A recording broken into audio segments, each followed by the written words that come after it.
आज के इस वीडियो में हम लोग डिस्कस करेंगे case PVR and DT cinema combination order. इस केस में फैक्ट ये है कि पीवीआर लिमिटेड सीसीआई को इन्फॉर्म करता है थ्रू नोटिस कि वो डीटी सिनेमा को एक्वायर करना चाहता है। वहीं सीसीआई को प्रेमा फेसाई लगता है कि इससे मार्केट में एएईसी क्रिएट होगा, तो वो डायरेक्ट करता है पीवीआर लिमिटेड को कि आप अपने इस प्रपोज्ड कॉम्बिनेशन की डिटेल्स को पब्लिश करें, जिससे उन लोगों को पता चले जो ये प्रपोज्ड कॉम्बिनेशन से अफेक्ट होंगे। इस केस में इशू ये रहता है कि ये जो प्रपोज्ड कॉम्बिनेशन है between PVR and DT cinema, इससे appreciable adverse effect on competition in India that is AAEC होगा या नहीं। इस केस में सीसीआई ऑब्जर्व करता है relevant product market and relevant geographic market को। इस केस में रेलिवेंट प्रोडक्ट मार्केट होता है market for multiplex theatres and high end single screen theatres. वहीं रेलिवेंट जोग्राफिक मार्केट इंक्लूड करता है दिल्ली एनसीआर की मार्केट को, जिसमें कि south Delhi, north Delhi, east Delhi, west Delhi, central Delhi include होते हैं, और गुड़गांव, गाज़ियाबाद, फरीदाबाद, नोएडा, ग्रेटर नोएडा एंड चंडीगढ़ भी इंक्लूडेड रहते हैं।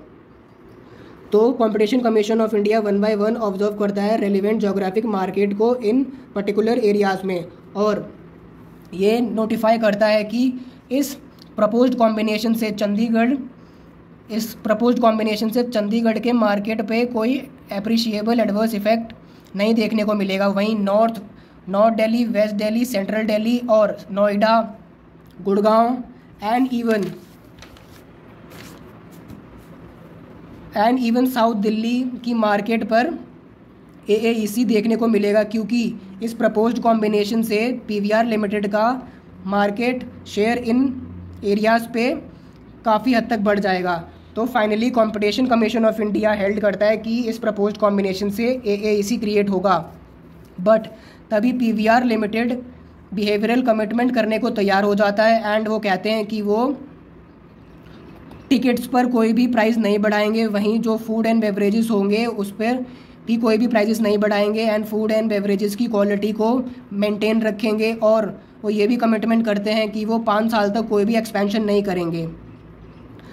बट जो सीसीआई की मेजॉरिटी ओपिनियन होती है कि इस बिहेवियरल कमिटमेंट से भी जो कंपटीशन होगा वो एलिवेट नहीं होगा, तो वो competition commission of India PVR limited को बोलता है कि आप इन सारी बिहेवियरल कमिटमेंट के साथ साथ जो DT Savitri and DT Saket है उसके एसेट्स को एक्वायर नहीं करेंगे। डीटी साकेत और डीटी सावित्री के जो एसेट्स हैं उनको आप प्रपोज्ड कॉम्बिनेशन के स्कोप से बाहर रखेंगे। तो पीवीआर लिमिटेड इस कंडीशन को भी कंपटीशन कमीशन ऑफ इंडिया की इस कंडीशन को मानने को तैयार हो जाता है। तो finally competition commission of India PVR limited की इस बिहेवियरल कमिटमेंट को देखते हुए ये जो प्रपोज्ड कॉम्बिनेशन होता है इसको फाइनली अप्रूव कर देता है।